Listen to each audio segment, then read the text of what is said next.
This is a presentation from the European Reference Network Guard Heart about catecholaminergic induced polymorphic VT-VF, which we usually abbreviate as CPVT. And the topic of this presentation is diagnosis and risk in CPVT. And in other presentations, I will discuss in more detail the genetic basis of CPVT and the treatment of CPVT. My name is Arthur Wilde. I'm a cardiologist in the Amsterdam UMC location AMC, and I'm the coordinator of ERN Guard Heart. So CPVT is a disease that is usually autosomal dominant and rarely autosomal recessive. At this point in time, we know 6 genes responsible for CPVT, so it's a genetic heterogeneous disease. The disease is characterized by complaints during exercise and emotion and other adrenergic triggers. It usually starts at a rather young age, and very importantly, the baseline EKG is normal, so normal EKG does not exclude the presence of CPVT. The genes, and briefly the genes, the most important one is the ryanodine receptor type 2.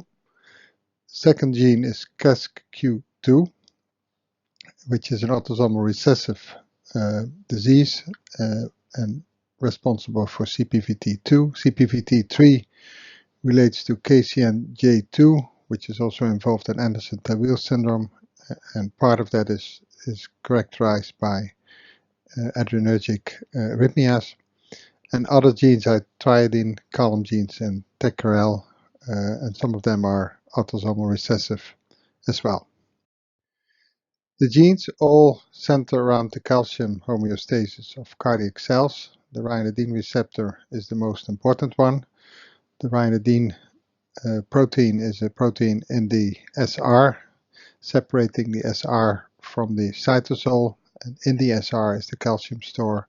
Calcium is released through the ryanodine receptor into the cytosol, and gain of functions mutations of the ryanodine receptor are responsible for CPVT. So they relate to increased calcium load of the cells, which then in diastole can lead to extrasystoles and more severe arrhythmias. So this is an example of a 38-year-old male who was analyzed because his brother died at age 32 during a soccer match. This man had no complaints whatsoever, and this is the EKG, which is prior to exercise. And I would judge this as a normal EKG. The slightly right axis relates to the standing position of this EKG. The next EKG is 3 minutes in exercise, and as you can see, this is only the precordial leads. As you can see, there is an abundance of polymorphic ventricular ectopy, and some extrasystoles, like here in the middle, are polymorphic. These are single ectopy, but they're polymorphic as well. But here 2 are polymorphic, here are 3 polymorphic triplet. And a response like this is rather typical for CPVT. Another way to demonstrate it is this 24-hour Holter monitoring. This is 12 hours of that recording. And what you see here in the upper panel is heart rate. You see general heart rate is around 90.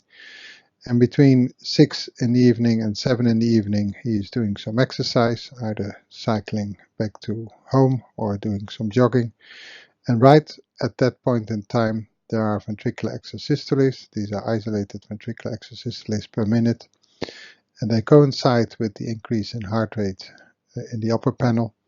And in the lower panel, there are beats in VT, and you can see that also in the lower panel there is a slight blip, and that blip coincides with the increase in heart rate.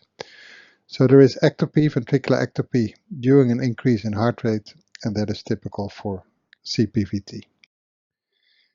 So reaching the diagnosis, the consensus document of the Heart Rhythm Society ERA and the HPHRS, the Asian Pacific Heart Rhythm Society from 2013, provides a uniform diagnosis elements, and they are indicated here. So in young patients, patients under the age of 40 years of age, you diagnose CPVT in the presence of a structural normal heart, a normal EKG, and unexplained exercise or catecholamine-induced bidirectional VT or polymorphic ventricular beats, or VT, in young individuals.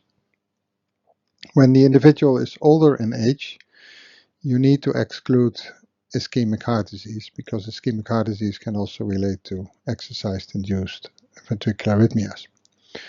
Other conditions where you can diagnose CPVT is in the presence of a pathogenic mutation. Most often this will be a ryanodine receptor mutation.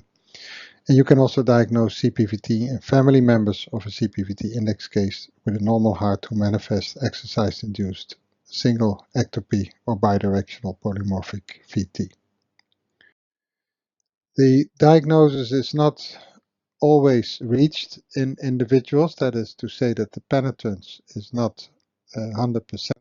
This is the penetrance in 4 different studies published between 2002 and 2009. The number of individuals in these studies is not that high altogether, but you get a clear picture of the penetrance, which is in the order of 70 to 80% in the different series.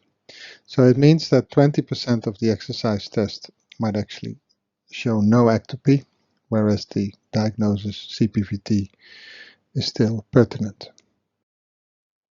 This is from a series from Hayashi, a Japanese postdoc working in Paris, publication in Circulation 2009, to show that the majority of individuals with CPVT become symptomatic before the age of 20. So it is a disease that mainly becomes relevant in the early years of life. And this is another series from Silvia Priori, published in 2002, small number of patients, but it seems to indicate that males are maybe even earlier affected than females. All these patients are proband, so the first individual within the family, and that is probably the reason that there is such a high yield of symptoms in these series. So the group of Antoine Leenhart in Paris also studied risk factors for arrhythmic events, and one of these risk factors is the use of a beta blocker. If you are not using beta blocker, your risk is much higher than if you are using beta blocker. At the left side of this slide is the cardiac events with beta blocker is the upper curve, without beta blocker is the lower curve. And as you can see, there is a much higher incidence of symptoms in the patients without beta blocker than in patients with beta blocker. And the same holds for fatal or near fatal events. We analyzed family members with the same idea to see what the penetrance is, and this is exclusively on family members of an index or proband with CPVT. And we had access to 116 ryanodine receptor positive individuals. 8 of them were already on beta blocker, 4 were known with a phenotype and used beta blocker. 4 others were using beta blocker for another indication. So we are left here with 108 beta blocker naive individuals. And when an exercise test was done on first evaluation, half of them had a phenotype, which indicative for CPVT, and the other half had a negative phenotype. So this would indicate penetrance of about 50%. If you do a second evaluation in a subset of the patients with an initial negative evaluation, this was done in 38 patients, and 19 of these individuals did have a phenotype, and 19 did still not have a phenotype. 20 were not reevaluated. Out of all these individuals with a phenotype, there was a significant number of them had non-sustained VTs, and we do believe that starting prophylactic treatment in these individuals is beneficial to the patient, although this has not been proven. But given the severity of the arrhythmias, it is a likely scenario. In this graph, you see the penetrance divided by age.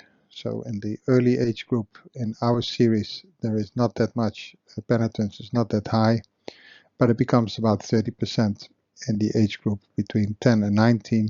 And when patients get older, the penetrance goes up and the number of non-sustained VTs goes up.